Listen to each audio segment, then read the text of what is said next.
In this video, I'll show you how to create a custom invoice template. And this custom invoice is going to be necessary in order to display, but also to edit and to interact with the information that you'll need to print labels. And if you're already thinking, man, this is a lot of work, just remember that you really only have to do this once. And once it's set up, you'll never think about it again. It'll just work every time.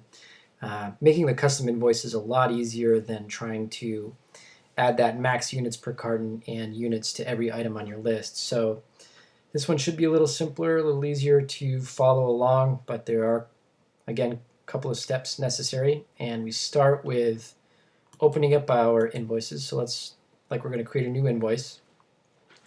And this invoice here, this is basically the standard default invoice that comes preloaded with QuickBooks, and this is the one that works right out of the box.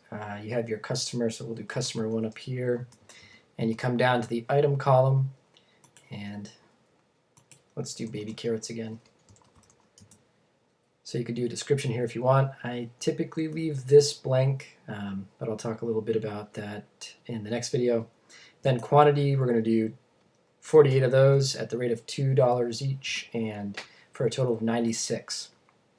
And you can remember in the last video, I had a column for units and a column for max units per carton. So I'll show you how I created that custom invoice, because this is just basically the standard or default invoice. And if you go up here, I already have that template saved. So if I drill into templates, I'm pretty sure it's called Standard Service Invoice 3. I should really rename that. Okay, great. So here we have the units column and the max units per carton column. And I'm not sure what this is, but that added the count and also the 24. And we'll need this every time we do an invoice. So for every item on every invoice, you're going to want to have the item name. This is optional here, but you'll need to have the quantity, the rate, the units, and the max units per carton. And then the amount, the total will come over here. You can do this manually every time. I think I was showing you that earlier with baby kale. That's not set up. So you could come in here every time and do the 10 and those come in cases, and then we can do 2 cases per carton, so that'll do 5 labels. So that is possible to do that. I would really recommend setting the items up, and if you are doing this manually each time, be careful not to leave these blank. So you could let that fly through and you can fix that later, but it's much easier to do it here right in the invoice. So every time you put an item in, just like you need to make sure the price is on there in order to get the total amount, you got to make sure that there's a units and a max units per carton. So these can be blank. It's tough to fix later on, but it is possible. So we'll do that. And I'll show you how I was able to create this template. So if we come back up to the top, here is our template menu and then a button for customize. And when you select customize, this opens something called the layout designer in QuickBooks. And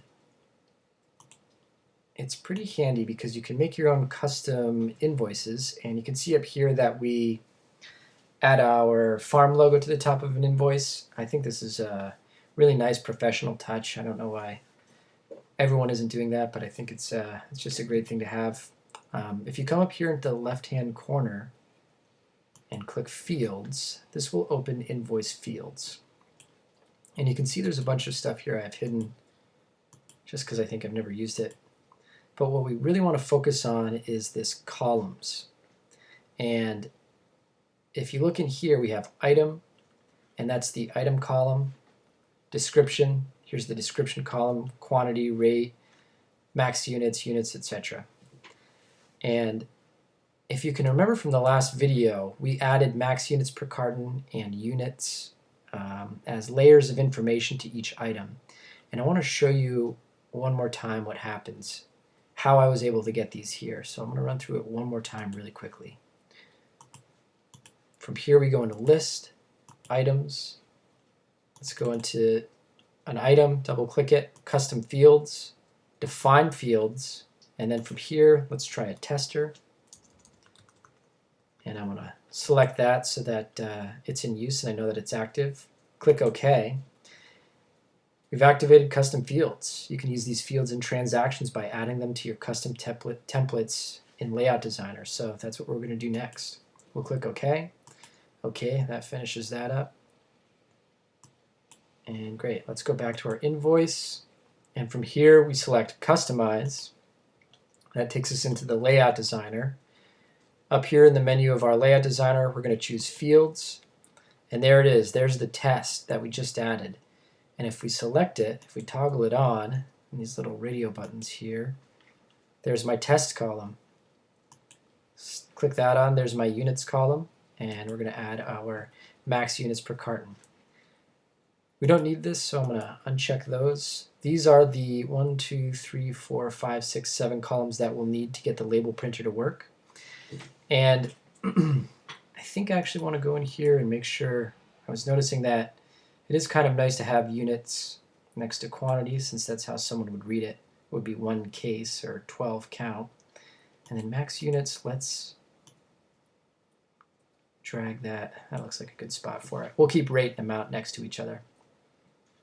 And if you look up here, you'll see that we have a column for print and a column for screen.